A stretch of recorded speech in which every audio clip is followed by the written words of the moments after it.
Excelentíssimo Presidente da República, Jair Bolsonaro, internado no hospital israelita Albert Einstein desde 27 de janeiro, mantém boa evolução clínica, sem febre ou outros sinais de infecção. Não há disfunções orgânicas e os exames laboratoriais estão estáveis. Continua em jejum oral, recebendo os nutrientes por via endovenosa. Estão sendo mantidas as medidas de prevenção de trombose venosa e realizados exercícios respiratórios de fortalecimento muscular e um período de caminhada fora do quarto. Por ordem médica, o paciente segue com visitas restritas. Assinam o boletim os doutores Antônio Luiz Macedo, cirurgião, Dr. Leandro Echenique, clínico e cardiologista, e o Dr. Miguel Sendoroglu, diretor superintendente do Hospital Israelita Albert Einstein. Hoje pela manhã, nosso presidente, na caminhada, nos surpreendeu mais uma vez pela sua disposição, pela sua fortaleza física e emocional. E após utilizar-se daquele equipamento no início da caminhada, retornou ao quarto sem o equipamento. Então, abandonou o equipamento e já andou naturalmente em direção ao quarto para, posteriormente, sentar-se e iniciar o seu dia de despachos e de conversa com a família e com seus assessores. Então, de fato, eu repito, é um homem muito forte, fisicamente e emocionalmente. Então, muito em breve, estará retornando às atividades diárias, como eu disse já em outros momentos, para dar continuidade e dirigir o nosso país rumo a um futuro brilhante, que todos nós desejamos como cidadãos brasileiros. No que toca a mensagem ao Congresso Nacional, que será lida no próximo dia 7, o nosso presidente já gostaria de iluminar algumas das suas percepções lá inseridas. Primeiro delas, vamos trabalhar juntos para resgatar o Brasil. Proporemos uma nova previdência, mais humana, mais justa, que não retire direitos e restabeleça o equilíbrio fiscal, que garanta que nossos filhos e netos tenham um futuro assegurado. Levaremos ao Congresso uma proposta que auxilie no combate ao crime organizado e à corrupção, atacando o fim da impunidade por meio da lei anticrime. Na área de infraestrutura, trabalharemos para acabar com os gargalos logísticos que tentam atrapalhar o setor produtivo do Brasil. Levaremos também ao Congresso de forma imediata a revisão da Lei de Segurança de Barragens, dentre outros temas, mas esses nós já gostaríamos de adiantar, de iluminar, para que vocês possam imaginar a dimensão do que o nosso presidente vai apresentar ao Congresso. Eu abro a possibilidade de arguição por vocês. Daniel, por favor. Porta-voz, duas perguntas, se o senhor me permite. A primeira, eu gostaria de falar sobre o Congresso, já que o senhor tocou nesse tema.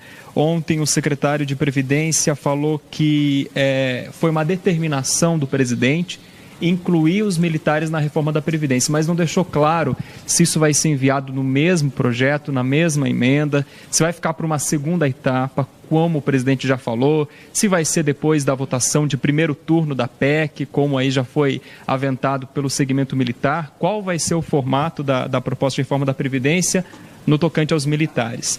E são 2, 3 ou 4 perguntas. Esse é um tema. Além disso, o ministro Marco Aurélio Mello, do STF, disse que vai decidir amanhã sobre o pedido do senador eleito Flávio Bolsonaro. Eu queria saber como é que o presidente avalia isso, se o presidente defende que a investigação continue lá no Ministério Público do Rio, como o ministro Marco Aurélio já sinalizou nesse sentido a sua decisão. Obrigado. Ontem eu já esbocei a posição do presidente naquilo que está referenciado, que está dentro da redoma da nossa justiça. Então, os temas referentes à justiça são de competência naturalmente da própria justiça e sobre isso nós não nos pronunciamos. A sua primeira pergunta é referente à questão da Previdência. Naturalmente, o nosso presidente ele está enxergando, identificando todas as possibilidades, sejam para os funcionários militares, sejam para os funcionários de outras carreiras e a sociedade de uma maneira geral. Ele está a elaborar a estratégia de apresentação dessas propostas ao Congresso e essa estratégia, a partir de um diálogo consensual com o próprio Congresso, assim que pronta e assim que o documento tenha sido efetivamente discutido, já será a esse Congresso apresentado. Então, essa questão, se ao mesmo tempo, um pouco depois, um pouco antes, é tudo uma questão de decisão do presidente, junto com o Congresso, junto com os seus ministros. Sabe se vai ser semana que vem? Não tenho esse dado. A apresentação do texto ao Congresso? Não tenho esse dado. Porta-voz, com licença, voltando só ao estado de saúde do presidente, os despachos com o doutor Jorge, ele não pode falar e também não pode, as visitas estão restritas. Eu gostaria de mais detalhes. O presidente é difícil, ele está falando já, viu? Está falando? Tá. Bom. A despeito do médico dizer para ele ficar calado, ele já está falando. Então, os despachos não são por escrito, mensagem? Ele despachou... Não, hoje ele despachou tete a tete com o doutor Jorge. E ele fala por telefone? Sim, também? fala. Então, a recomendação para falar está difícil. Eu diria que ele vem tentando adaptar-se a essa recomendação, mas o espírito dele é de liderar pelo exemplo, liderar pela conversa, pela convicção daquilo que ele tem, expondo aos seus ministros. Então, eu tenho que reconhecer que é difícil que ele ainda se domine no que toca a essa questão de falar. Mas tem procurado atender aos ditames que os médicos lhe impõem. Porta-voz, em relação à reportagem publicada... Dimitrios Dantas, da Jornal Globo. Em relação à reportagem publicada pela revista Época, em relação à ministra Damares, a filha adotiva dela, tem algum comentário do presidente? Eu não compreendi, por favor. A reportagem publicada pela revista Época em relação à adoção da filha da ministra Damares, o presidente tem algum comentário? Não, isso é um assunto naturalmente de responsabilidade da ministra Damares e caso...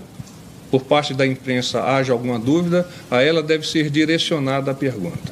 General, o senhor falou que o presidente está conversando pelo telefone e tinha possibilidade de videoconferência também.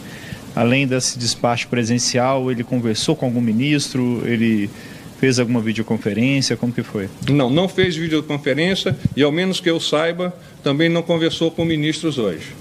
Mas no próprio quarto já conversa com a esposa, com o filho e com os assessores. General, César Menezes, TV Globo. Há alguma previsão de algum ministro vir para cá nos próximos dias para despachar? Não há previsão. Amanhã, ao menos, não há previsão, até porque o ambiente está redirecionado para Brasília com a abertura do Congresso. A posteriori, no sábado e domingo, nós ainda vamos avaliar essa necessidade. O presidente está evoluindo muito bem, nós temos esperança de que a semana que vem as notícias sejam tão alvissareiras e ele de pronto já possa decolar em direção a Brasília. General, o senhor vai... Nenhuma perspectiva da mudança da alimentação? A gente falou jejum. Sim, ainda continua jejum. Nenhuma perspectiva da mudança? Não, os médicos não me adiantaram isso, mas na última oportunidade que eu tive, e isso foi discutido, isso é natural, é do processo, ele ainda continua com a alimentação endovenosa e posteriormente passa para líquido, posteriormente para pastoso e depois é o sólido. O quando nós ainda não temos, obviamente vai depender de avaliações do médico em relação ao estado clínico do presidente. Porta-voz, quanto às dores que o presidente estava sentindo, elas melhoraram? Melhoraram bastante. Como que vai ficar, com a ida do senhor para Brasília, como que vai ficar os briefings? Já tem uma... Nós temos uma estrutura que eu vou a Brasília também para conduzir as palavras do presidente a partir de lá, num dia tão especial que é o dia de amanhã. Mas nós mantivemos aqui uma estrutura semelhante, vamos dizer assim, um avatar do porta-voz, que eu posso já apresentar, que é o Coronel Peregrino,